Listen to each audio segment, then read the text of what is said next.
తలదించుకోవటమే, అవమానపరచబడటమే. నీ జీవితంలో నీ జాతకం అంతా అవమానమే. మహిమ లేదు, చీకటి, అంధకారం, గాఢంధకారం ఆవరించేసి ముందు వెనక నడిచేవారు స్తోత్రం చెప్పట్లేదు.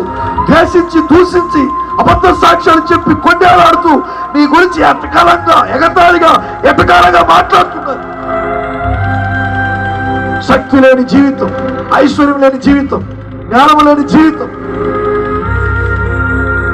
బలము లేని జీవితం, ఘనత లేని జీవితం, మహిమ లేని జీవితం, స్తోత్రము లేని జీవితాన్ని జీవిస్తున్నాం.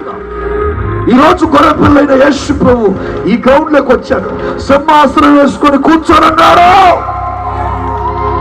ఆయన ఎదుట సాగినప్పుడు, పరిశుద్ధత కలిగి సాగినప్పుడు, తగ్గింపు కలిగి సాగినప్పుడు, కృతజ్ఞత కలిగి సాగినప్పుడు నీ జాతకం, నీ తలరాత రెండు